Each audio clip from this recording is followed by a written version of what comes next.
이제 이 시간 여러분과 함께 나눌 하나님 말씀 보겠습니다. 고린도전서 1장 18절부터 25절까지 기록되어 있는 말씀 보겠습니다. 십자가의 도가 멸망하는 자들에게는 미련한 것이요 구원을 받는 우리에게는 하나님의 능력이라 기록된 바, 내가 지혜 있는 자들의 지혜를 멸하고 총명한 자들의 총명을 헤아리라 하였으니, 지혜 있는 자가 어디 있느냐, 선비가 어디 있느냐, 이 세상의 변론가가 어디 있느냐, 하나님께서 이 세상의 지혜를 미련하게 하신 것이 아니냐. 하나님의 지혜에 있어서는 이 세상이 자기 지혜로 하나님을 알지 못하므로 하나님께서 전도에 미련한 것으로 믿는 자들을 구원하시기를 기뻐하셨도다. 유대인은 표적을 구하고 헬라인은 지혜를 찾으나 우리는 십자가에 못 박힌 그리스도를 전하니 유대인에게는 거리끼는 것이요 이방인에게는 미련한 것이로되, 오직 부르심을 받은 자들에게는 유대인이나 헬라인이나 그리스도는 하나님의 능력이요 하나님의 지혜니라. 하나님의 어리석음이 사람보다 지혜롭고 하나님의 약하심이 사람보다 강하니라. 아멘. 오늘 제가 여러분들 앞에서 읽은 이 본문 속에는 지혜라고 하는 말이 참 많이 등장을 하고 있습니다. 지혜. 그 값어치는 금보다도 더 비싸다. 그런 이야기들이 성경에 무척 많이 등장합니다. 지혜. 그것은 우리들에게 또한 큰 힘이 됩니다. 솔로몬이 왕이었을 때 그가 다스리던 나라가 크게 번성을 했습니다. 그가 다스리던 나라가 크게 번성을 할 수 있었던 이유가 뭘까요? 바로 솔로몬의 지혜입니다. 그는 뛰어난 지혜로 나라의 일들을 하나씩 다 처리를 했습니다. 그리고 그의 뛰어난 지혜에 대한 소문은 멀리 다른 나라에까지 퍼지게 됩니다. 그래서 멀리 다른 나라에 살고 있던 사람들 또한 솔로몬이 얼마나 대단한지 만나보고 싶어 했고, 그리고 수없이 많은 선물들을 가지고 솔로몬을 찾아왔습니다. 그리고 솔로몬의 지혜에 대해서 사람들이 크게 감탄하면서 자기 나라로 돌아갔습니다. 솔로몬의 그 뛰어난 지혜가 나라의 큰 번성을 그렇게 만들었습니다. 지혜를 얻은 사람, 그 사람은 힘을 얻습니다. 자기 문제를 해결할 수 있는 그런 힘, 어떤 문제가 있더라도 그 문제를 잘 풀어나갈 수 있는 그런 힘, 지혜를 가진 사람은 그런 힘을 얻습니다. 그리고 지혜를 가진 사람은 조금 다른 의미에서의 힘도 같습니다. 지혜를 가진 사람 앞에서 함부로 입을 열 사람들은 없습니다. 지혜는 어떤 사람들이 함부로 입을 열리지 못하도록 누군가를 침묵시키는 그런 힘이 있습니다. 그래서 지혜롭다고 하는 그런 이야기를 들을 때 다들 그 얘기를 들으면 좋아합니다. 하지만 반대로 나는 바보 같다, 멍청하다, 그런 얘기를 들으면 사람들은 싫어합니다. 그것은 고린도 교회도 크게 다르지 않았습니다. 고린도 교회도 지혜롭다고 하는 그런 이야기를 듣고 싶어하는 사람들이 많았습니다. 그리고 그 교회에 있던 사람들 중에 꽤 많은 사람들은 나는 그래도 꽤 똑똑하고 나는 꽤 지혜롭다, 그렇게 생각을 하면서 살았습니다. 그런데 그런 사람들 중에 성격이 안 좋은 사람들이 너무 많았습니다. 그래서 내가 좀 똑똑하다고 그렇게 생각하는 사람들은 다른 사람들을 좀 바보 취급했습니다. 그리고 똑똑하다고 그렇게 생각하는 사람들 사이에서도 내가 더 똑똑한가 아니면 네가 더 똑똑한가, 그것을 가지고 서로 다투는 그런 일들도 많이 보였습니다.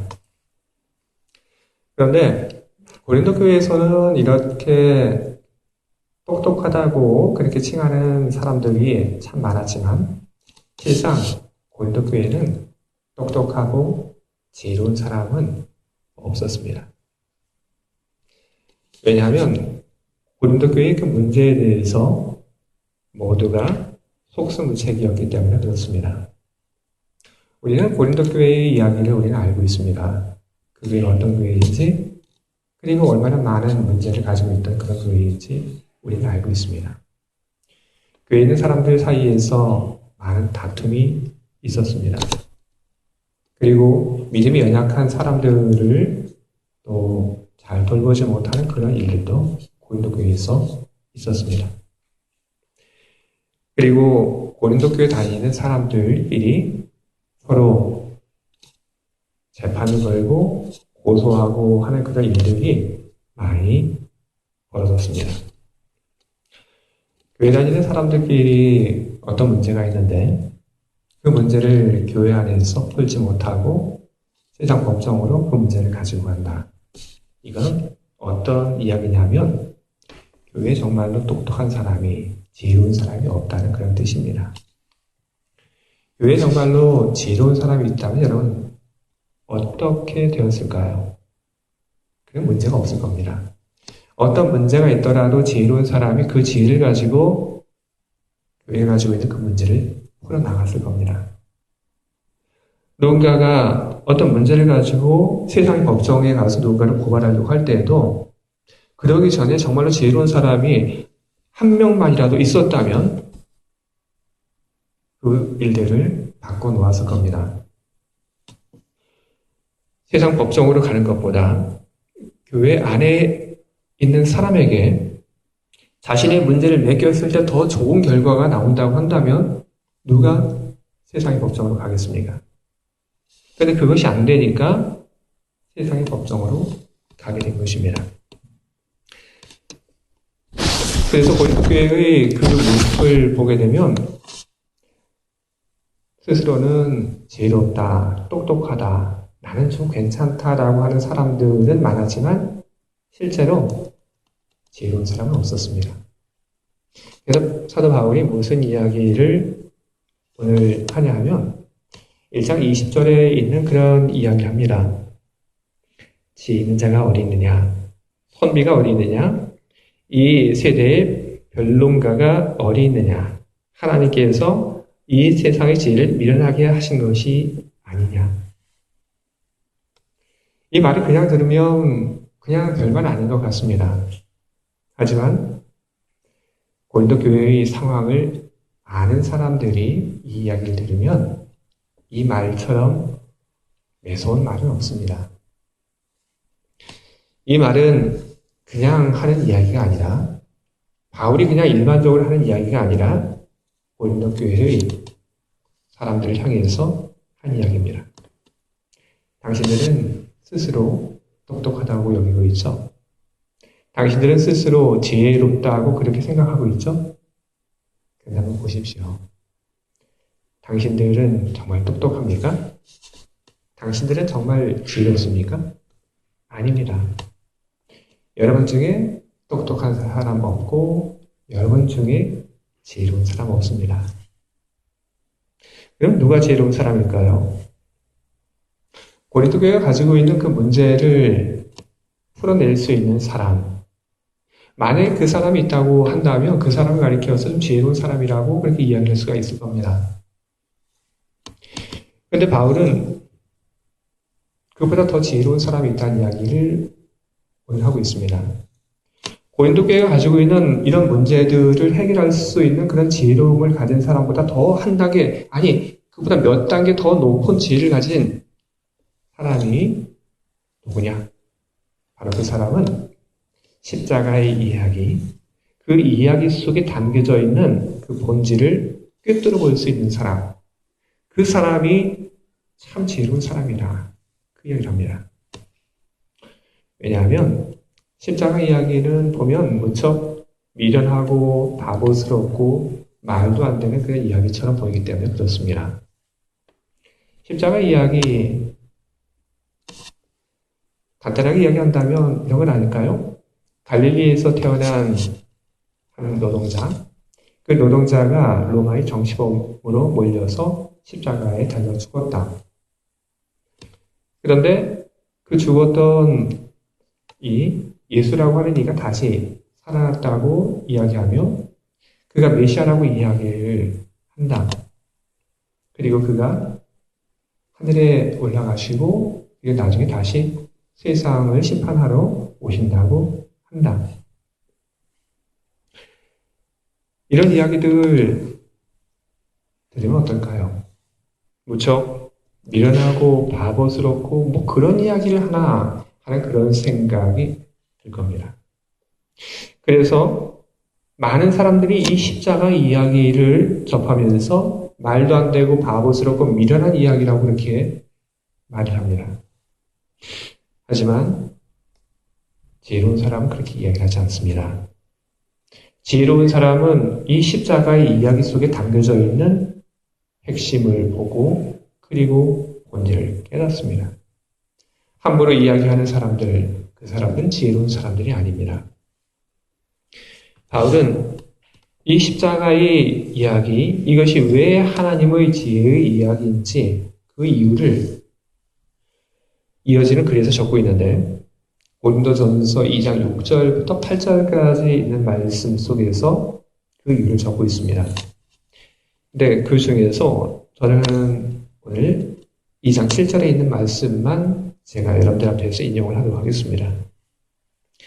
오직 은밀한 가운데에 있는 하나님의 지혜를 말하는 것으로서 곧 감춰졌던 것인데 하나님이 우리 영광을 위하여 만세 전에 미리 정하신 것입니다.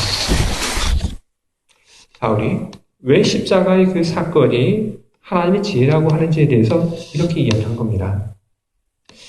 하나님께서는 만세 전에 세상의 흐름이 이렇게 될 거라고 하는 것을 하나님은 다 내다보셨다. 그리고 하나님께서 세상이 이렇게 흘러갈 것이라고 하는 것을 다 내다보시고 그리고 세상 속에 이 십자가의 사건을 미리 준비해 두셨다. 바울은 그렇기 때문에 이 십자가의 사건이 참 하나님의 지혜가 드러나는 그런 사건이라고 그렇게 이야기하고 있는 겁니다. 바울의 이야기를 들으면서 저희 머리에 스쳐 지나간 한 이야기가 있었습니다. 바로 제갈량의 비단 주머니 이야기입니다. 여러분 알고 계십니까? 제갈량의 비단 주머니 이야기. 옛날 유비가 손권의 그 동생하고 결혼하지 않겠냐는 그런 이야기를 듣습니다. 그 이야기를 듣고 유비가 손권의 그 동생과 결혼을 하러 이제 갑니다. 그때 이 제갈량이 조자룡을 쫙 부릅니다. 그리고 조자룡한테 이야기를 합니다. 네가 유비랑 같이 이제 가는데 혹시라도 무슨 일이 있으면 그러면 이거 열어봐라. 그리고 그때 내민 것이 이 비단 주머니인데 3개의 비단 주머니를 내줬습니다. 조자룡이 그걸 가지고 이제 유비를 또 따라서 이제 갑니다. 근데 가니까 어떤 문제가 생겼습니다. 어떻게 해야 될지를 알지 못해서 조자룡이 제갈량이 준 그 비단 주머니 하나를 열었습니다. 거기에 해결책이 있었습니다. 그리고 그 다음 2번째, 3번째, 조자룡이 혼자서 감당하지 못하는 그런 문제가 있었을 때 그때마다 비단 주머니를 열어봤는데 그때마다 그 상황에 맞는 답이 그 안에 담겨져 있었습니다. 그리고 조자룡은 그 안에 담겨져 있는 그 답대로 행동을 해서 나중에 무사히 집으로 유비와 같이 돌아올 수 있었습니다. 여러분 어떤가요? 참 대단하지 않나요? 앞을 내다보고 그리고 어떤 상황이 생길지 알고 예측하고 그리고 이런 상황이 생기면 그러면 이렇게 하라고 거기에 그 좋은 팁을 적어주는 그 모습. 우리는 이것을 보면서 참 지혜롭다, 대단하다. 우리는 그렇게 생각합니다. 하나님의 지혜. 그것은 제갈량이 한 것과 비교될 수 없습니다. 하나님께서 하신 일은 훨씬 더 대단한 일입니다. 만세전부터 하나님께서 세상을 보셨고 그리고 세상에 어떤 일들이 일어날지 하나님께서 아시고, 그리고 세상에 있는 사람들을 위해서 하나님께서 십자가의 사건을 준비를 하신 겁니다. 도대체 뭘까요? 이렇게 세상이 돌아갈 줄 알았다고 하나님이 내다보신 것, 그리고 세상이 이렇게 흘러갈 줄 알고 준비되었다고 하는 이 십자가의 사건, 이것은 무엇일까요? 하나님께서 세상이 이렇게 흘러갈 줄 미리 아셨다고 하는 건 다른 것이 아니라 인간이 자기 혼자의 힘으로 자신을 구원할 수 없는 바로 그것을 하나님께서는 미리 내다보셨다는 겁니다. 인간이 아무리 자기 자신을 구원하려고 하더라도 할 수 없어 절망하는 상황. 그 상황이 오게 될 것임을 하나님은 보시고, 그리고 그 속에서 인간을 구원할 수단을 하나님께서는 미리 준비를 하신 것입니다. 그렇기 때문에 이런 하나님의 계획, 이것을 생각할 때 우리는 십자가의 사건을 보면서 하나님 정말로 지혜로우신 분이구나 하는 그런 이야기를 우리는 하지 않을 수 없습니다. 저는 바울이 이야기한 그런 이유 말고 또 다른 이유를 통해서 이 십자가의 사건이 정말 하나님의 그 지혜의 사건이라는 그런 생각을 합니다. 왜냐하면 이 십자가의 사건은 하나님의 공의와 그리고 하나님의 사랑을 함께 잘 풀어낸 그런 사건이기 때문에 그렇습니다. 하나님은 공의로우신 하나님이십니다. 그 말은 어떤 뜻이냐 하면 하나님은 죄와 그리고 악에 대해서 모른 척하고 그냥 넘어갈 수 없다는 그런 뜻입니다. 만약에 사람이 죄를 지은 것을 하나님께서 보셨는데 못 본 척하고 그냥 넘어간다면 여러분 어떻게 될까요? 우리로서는 좋을지 모르겠지만, 그렇지만 하나님께서 우리가 죄를 지은 것을 뻔히 보셨는데도 그냥 못 본 척 하신다면 우리는 하나님에 대해서 어쩌면 실망할 겁니다. 아니, 틀림없이 실망할 겁니다. 죄를 지었는데 그것을 못 본 척 넘기신다면 그러면 우리는 공의로우신 하나님이라고 하나님 볼 수가 없는 겁니다. 하나님은 사람의 죄, 허물, 거기에 대해서 분명히 이건 잘못됐다고 이야기하시고 잘못된 것에 대해서 책임을 지게 하고 그리고 벌을 내리셔야 합니다. 그래야지 하나님의 그 공의가 훼손되지 않습니다. 그런데 사람이 죄를 지은 것에 대해서 하나님께서 늘 지적하고 벌을 주게 된다면 과연 누가 하나님 앞에서 살아남을 수 있겠습니까? 하나님께서 늘 매를 들고 사람의 그 허물을 들춰내시기만 한다면 도대체 하나님의 사랑은 어디에 있는 것입니까? 공의와 사랑. 과연 이 두 가지는 함께 과연 공존할 수 있는 것입니까? 우리는 이 공의와 사랑, 이 두 가지를 함께 조화롭게 우리는 끌고 나갈 그런 방법들을 우리는 잘 갖고 있지 않습니다. 하지만 하나님께서는 하나님의 공의와 하나님의 사랑, 이 두 가지를 공존시킬 수 있는 그런 방법을 하나님이 찾으셨습니다. 바로 그것이 십자가의 사건입니다. 아무런 죄도 없으신 예수님, 그분께서 우리를 대신하여 십자가의 그 죽음을 당하심으로 하나님의 공의가 세워지고 그리고 그 사건을 통하여 우리를 용서하심으로 하나님의 사랑이 또한 우리들 모두에게 다 미치게 된 것입니다. 십자가에 담겨져 있는 하나님의 지혜, 하나씩 하나씩 그 십자가의 이야기를 들여다보게 되면 정말 많은 하나님의 지혜가 그 안에 담겨져 있다는 생각을 하게 됩니다. 바울이 찾은 이야기, 그리고 제가 방금 전 하나님의 공의와 그리고 하나님의 사랑에 대한 이야기를 제가 드렸지만 이 십자가의 이야기 속에는 더 많은 하나님의 지혜의 이야기가 담겨져 있습니다. 그런데 사람들은 쉽게 그것을 찾아내지 못합니다. 그 안에 담겨져 있는 하나님의 그 지혜를 잘 발견하지 못합니다. 왜냐하면 바울은 이야기를 합니다. 그것은 너무나도 높은 수준의 지혜이기 때문에 그렇다. 너무나도 높은 지혜의 수준에 있기 때문에 사람들이 그 높은 지혜 수준에 쉽게 가지 못한다. 많은 사람들이 지혜가 없기 때문에 얄팍한 지식으로, 얄팍한 지혜로 다른 사람들 앞에서 왕노릇합니다. 사람들이 지혜가 없기 때문에 십자가의 그 사건을 제대로 알지 못하고 하나님께서 하신 그 십자가의 사건을 바라보며 말도 안 되는 이야기라고, 어리석은 이야기라고 그렇게 이야기들 하고 있습니다. 이런 사람들은 하나님의 멸망을 피할 수가 없는 것입니다. 고린도 교회의 성도들의 그 지혜에 대한 사랑, 그 자부심, 그것이 가져온 패착을 우리는 잊지 말고 우리는 기억을 해야 합니다. 고린도 교회의 교인들은 얄팍한 지혜를 가지고 지혜 노력을 하였습니다. 얼마 되지 않는 그 지혜를 가지고 내가 모든 세상의 지혜를 다 가진 것처럼 그렇게 믿고 행동을 했습니다. 그런데 유감스럽지만 현대를 살고 있는 우리들 역시 그 수준에서 크게 벗어나지 못하고 있습니다. 현대에 살고 있는 사람들은 스스로 예전 사람들보다 무척 똑똑하다고 이렇게 생각합니다.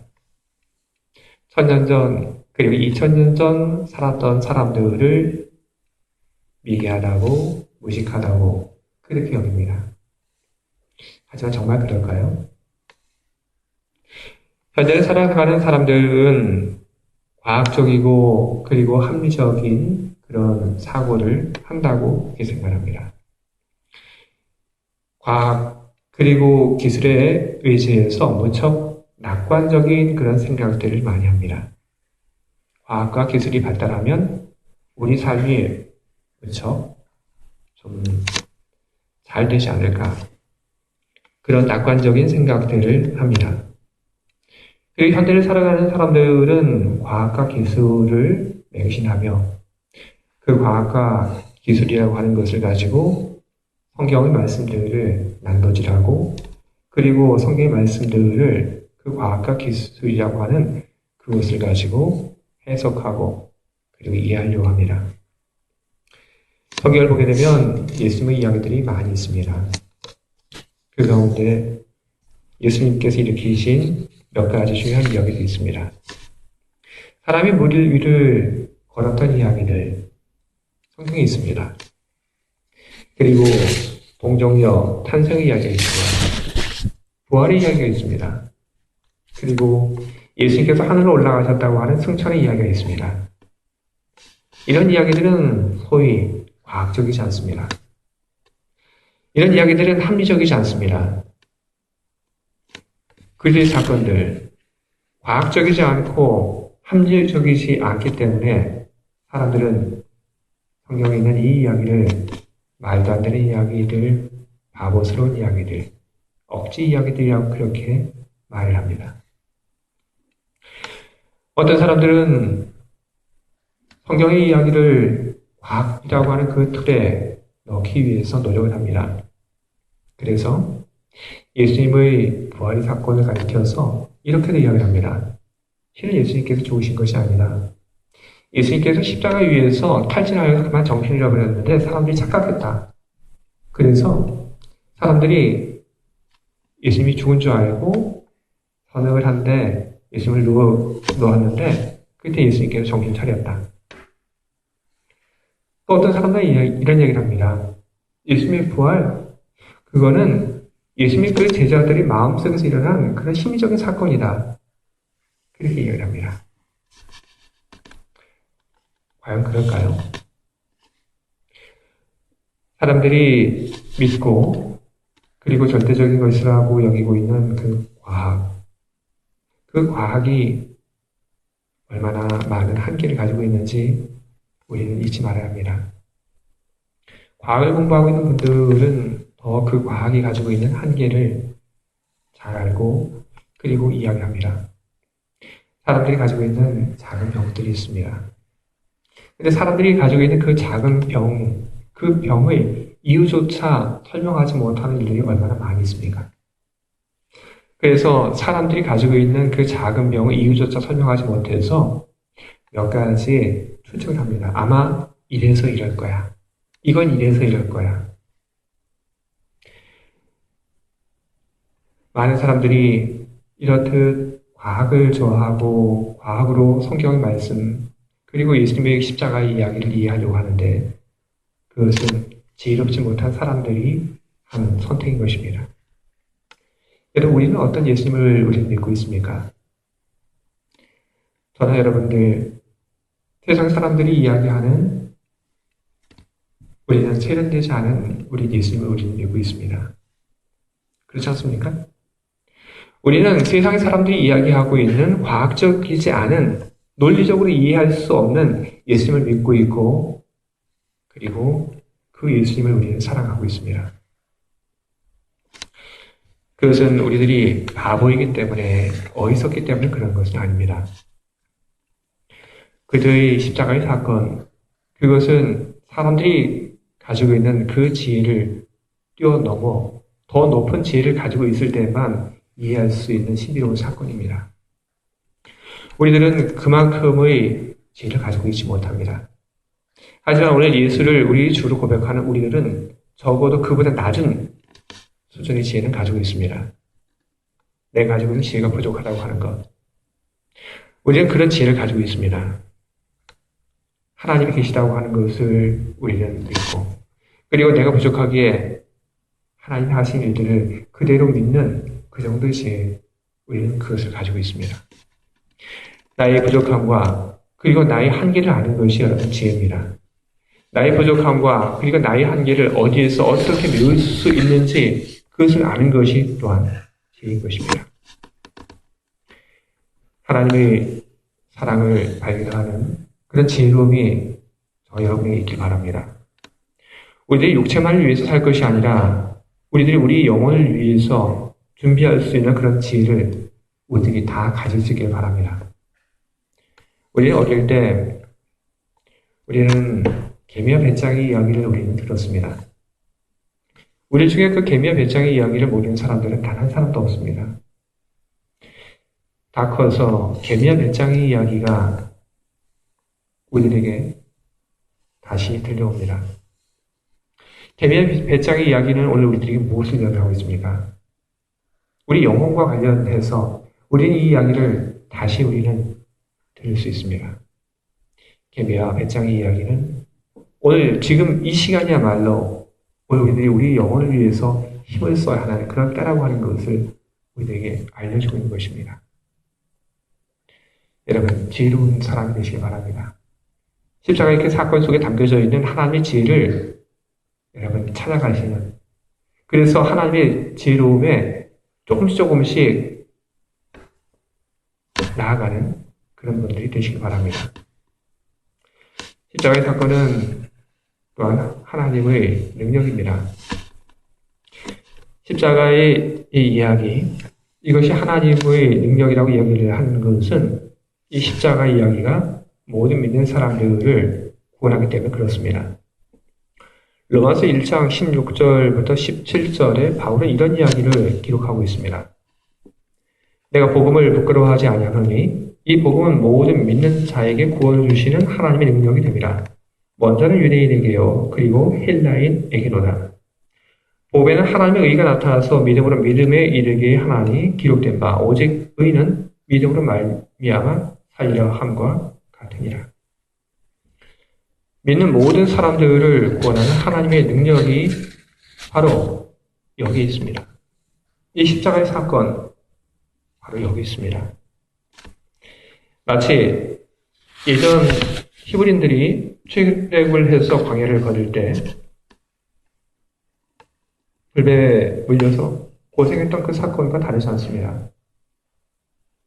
하나님께서 보내신 그 불뱀에 물려서 사람들이 고생할 때 하나님 명령을 받은 사람이 말합니다. 하나님께서 말씀하셨다. 장대에 구리뱀을 달 테니까 그걸 봐라. 그러면 그것을 보면 너희들 다 날 거다. 그 말을 듣고 장대에 달린 그 구리뱀을 본 사람은 다 나왔습니다. 10명, 100명, 1000명, 10,000명 그 수에 상관없이 그 구리뱀을 본 사람들은 다 나왔습니다. 바로 그것이 하나님의 능력입니다. 십자가의 사건이 여러분 바로 그런 것입니다. 그 십자가의 사건을 믿는 사람, 그 사람은 그 사람이 100명이든 1000명이든 10,000명이든 아니면 수억 명이든 하나님은 그 사람들을 다 구원하십니다. 그렇기 때문에 그 십자가의 사건이 하나님의 능력이라고 이야기할 수 있는 겁니다. 왜 그렇습니까? 창세기 15장에 있는 말씀이 저는 무척 중요하다고 저는 생각합니다. 성경을 저와 같이 한 분들에게 제가 한번 소개한 적이 있는 그런 내용입니다. 아브라함이 나이가 참 많이 들었습니다. 할아버지가 됐어요. 근데 아들이 없었습니다. 그래서 아들이 없어서 아브라함이 이제 자식 보기를 포기했습니다. 근데 하나님께서 아브라함에게 얘기를 하십니다. 아브라함아, 아브라함아, 네가 아들을 낳을 것이다. 그 일 듣고 아브라함이 그냥 믿어버립니다. 하나님이 깜짝 놀랍니다. 오히려 놀란 것이 하나님입니다. 믿는다고? 쉽게 믿을 수 없는 그런 이야기였는데 아브라함은 하나님께서 말씀하신 그것을 믿어버린 겁니다. 다른 사람도 그렇게 믿을 수 있었을까요? 아닙니다. 나이가 된 할아버지가 아들을 낳을 수 있다는 그 이야기를 듣고 누가 그렇게 믿을 수 있겠습니까? 말도 안 되는 얘기. 하지만 아브라함은 믿었습니다. 하나님께서 말씀하시니 그대로 될 것이라고 그를 믿었습니다. 그래서 그 아브라함의 대답을 들으신 하나님께서 너무 놀라고 기뻐하시며 아브라함을 의롭다고 그렇게 여기셨습니다. 예수님이 십자가의 사건을 믿는 우리들 역시 다르지 않습니다. 세상에 있는 다른 사람들이 볼 때 말도 안 되는 그런 얘기입니다. 하지만 우리는 그 이야기를 믿습니다. 그것이 우리를 구원하기 위해서 하나님께서 일으키신 사건이라고 하는 것을 우리는 믿습니다. 예수님께서 십자가에 달려 죽으신 것이 예수님의 죄가 아니라 우리를 구원하기 위해서 예수님께서 하나님의 대속의 제물로서 십자가에 달려 죽으셨다고 하는 것을 우리는 믿습니다. 그런 우리를 보고 하나님이 아브라함에게 하셨던 그 말씀, 그리고 그 마음으로 우리를 대하고 계십니다. 너희는 믿니? 기뻐하십니다. 그리고 하나님이 일으키신 그 사건에 대해서 그대로 믿는 우리를 너무나 기뻐하시며 우리를 의롭다 여기시며 하나님께서 우리를 구원하신 것입니다. 100명, 1000명, 10,000명 시대를 뛰어넘어서 이 십자가의 이야기를 믿는 모든 사람들을 하나님 구원하십니다. 십자가의 이야기 이 속에는 하나님의 지혜와 그리고 하나님의 능력이 담겨져 있습니다. 저는 이 십자가의 이야기를 통하여 우리가 하나님의 지혜에 더 가까이 나가기를 저는 소망합니다. 그리고 이 십자가의 이야기, 이 이야기를 통하여 우리 하나님의 구원의 능력을 우리 경험하고 그리고 하나님의 그 능력이 우리 영혼을 구원하고 뿐만 아니라 우리 삶 속에 매일매일 큰 힘을 가져다 주기를 저는 소원합니다. 지혜로운 사람은 여러분 많이 아는 사람이 아닙니다. 지혜로운 사람은 십자가의 그 이야기를 정말로 이해할 수 있는 사람이 지혜로운 사람인 것입니다. 하나님께서 일으키신 그 사건이 오늘 무엇인지 그것을 아는 사람, 바로 그 사람이 진정 지혜로운 사람인 것입니다. 그 지혜가 우리를 구원합니다. 그리고 하나님의 그 지혜를 조금이라도 발견한 사람은 그 사람은 하나님의 지혜 앞에서 침묵합니다. 자기 자신의 그 지혜가 얼마나 보잘것없는 것인지 알기 때문에 그렇습니다. 그래서 내가 가지고 있는 그 지혜가 정말로 보잘것없는 것이라고 하는 것을 아는 사람은 다른 사람들 앞에서 함부로 자기 지혜를 자랑하지 않습니다. 내가 지혜 있다고 그렇게 이야기하지도 않고 다른 사람에게 내가 지혜 있으니 나를 알아달라고 그렇게 이야기를 하지도 않습니다. 너무나도 부끄럽기 때문에 침묵합니다. 얄팍한 지혜를 자랑하지 않고 얼마 안 되는 힘을 가지고 뻐기지 않습니다. 그렇기 때문에 그 사람은 더 이상 누군가와 싸우지 않습니다. 그렇기 때문에 그 사람은 평화의 사람이 되는 것입니다. 제 사랑하는 우리 베일은 우리 한인교회 여러분, 지혜로운 사람들이 되시길 바랍니다. 하나님의 지혜를 사모하는 여러분의 마음을 하나님께서 아시고 여러분들에게 하나님의 지혜를 나눠주시기를 소원합니다. 하나님의 능력이 십자가의 사건을 통하여 여러분 삶 속에 들어오기를 바랍니다. 여러분의 영혼을 구원하고 그리고 모든 사람들을 구원하는 그 큰 하나님의 능력이 매일매일 여러분의 삶을 휘감기를 바랍니다. 늘 힘있게, 늘 기쁘게, 늘 씩씩하게 살며 그 삶으로 하나님께 큰 영광을 돌리는 여러분 모두가 다 되시기를 주님의 이름으로 축원을 드립니다. 아멘. 기도하겠습니다.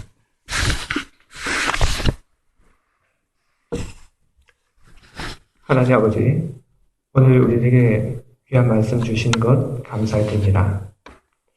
십자가의 사건, 우리는 세상 사람들이 이 십자가를 이야기하며 조롱할 때 우리는 무척 마음이 아팠고 우리는 때로 부끄러움을 우리는 느끼기도 했습니다. 세상 사람들이 바보 같다고 하는 그런 이야기를 내가 믿고 있다고 하는 그런 부끄러움이 아닌가 지금 와서 생각해보면 그렇습니다. 그러나 오늘 주신 말씀을 통하여 우리는 모든 것을 우리는 알게 되었습니다. 십자가의 그 이야기를 가리켜 바보스럽고 말도 안 된다고 말하는 사람들, 그 사람들이 사실 지혜롭지 않은 사람들이라고 하는 것을 오늘 우리는 확신하게 되었습니다. 십자가의 사건, 그 안에 담겨져 있는 하나님의 지혜를 바라봅니다.